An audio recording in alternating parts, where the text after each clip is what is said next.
Mana bu uy bor-ku, mana shuni ham ixchamgina gap. Eting vaqti keldi. Jim tur. Eting-da. Aka, uy-joy bo'lib beradigan ota-onamiz ham o'tib ketishdi. Uy uje torlik qilyapti bizga. Odatda o'zi uy kichkinalarga qoladi. Jim tursan. Unda eting. Nima deyapsiz? Jim tur. Bolalar urushganidan, talashganidan uje siqilishib qoldik.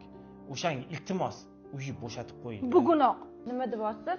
Adasi gapirsangiz-chi, otamiz o'tib ketganda o'zingiz uylantirib joyladingiz, oqibatlari shumi? Jim.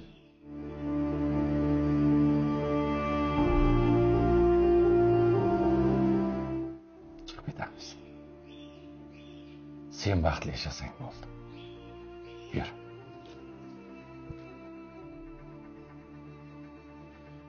Qayerga ketyapsizlar?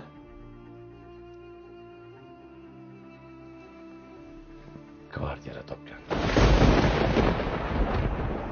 Shu payt qayerdan kvartira topmoqchisizlar? Voy, ustimizdan kulyapsizmi, o'fsin? Keyin ham to'g'ri aytdilar aka. Ota o'rnida ota bo'ldingiz, uylab joyladingiz. Keliningiz bilan birga bizni sizlarga shinamgina xonadon sovg'a qilmoqchimiz. Adasi? Kalit. Voy.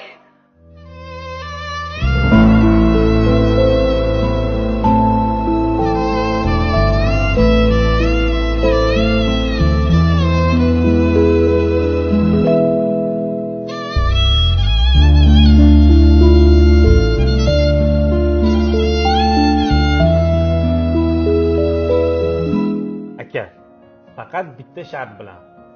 Jiyanlarimni olib, tez-tez kelib turasiz uyga. Albatta. Ko'cha to'la mashina-ku. Ha, har kuni kelamiz. Yo'q, aka. O'zingizni shaxsiy mashinangizda kelasiz.